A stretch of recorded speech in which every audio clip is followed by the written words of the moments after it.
Russell viper দেখা ভয় পাওয়ার কিচ্ছু নাই। আমাদের আশেপাশে এমন অনেক রাসেল ভাইপার আছে যারা আমাদের নিয়ে সমালোচনা করতে অনেক পছন্দ করে। কিছু মানুষ জিজ্ঞেস করবে, তুমি এত সুন্দর হইলা কেন? তুমি তো আগে এত সুন্দর ছিলা না। হ্যাঁ, আমি কালা ছিলাম কবে?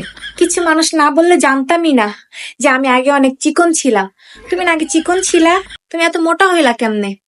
ভাই, মোটা ছেলের ভাত খাই তাই।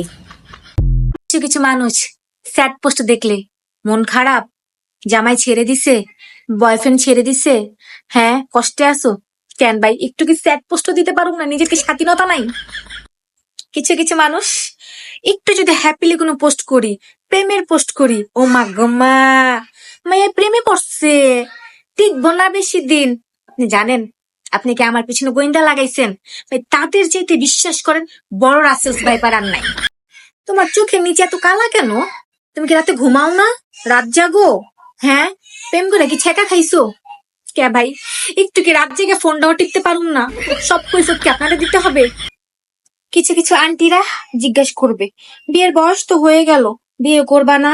না ভাই, আপনার ছেলের আগে বিয়ে দেন, পরে পরে চিন্তা করেন। কত ছোট দেখছিলাম, কত বড় হয়ে গেছে। সারা জীবন কি ছোটই থাকুন, বড় হমো না? বাই চান্স যদি রাস্তায় কার সাথে দেখা হয়, কই যাও, কোথায় যাইতেছো, কি করতে যাইতেছো? এত কৈফত কেন আমি আপনাকে দিতে যাব বলেন তো? শুধু শুধু 5টা মিনিট কেন আমার দাঁড়া করে আমার সময়টা লস্ট করলেন? কিছু কিছু আন্টি নিজের মেয়েরা যত যাই করুক অনেক ভালো সাধু, আর পরের মাইয়া ও মা গো মা, একটু যদি লিপস্টিক দিয়ে বাসা থেকে বাইরে, মাইয়া যেন কই যাইতেছে, কোন পোলার লাগে দেখা করতে যাইতেছে। হায় রে মানুষ। কিছু কিছু আন্টিরা যেমনি লুক দেয়, এত লজ্জা লাগে ভাই, বিশ্বাস করেন। বেড়া মানুষ না এমনি তাকায় না, শরমে পড়ে যাই, কি আর কইতাম, থাক, ব্যাপার না। এগুলাকে বলা হয় আসল রাসেলস ভাইপার। এই ছোট ছোট সাপ দেখে ভয় পায় না।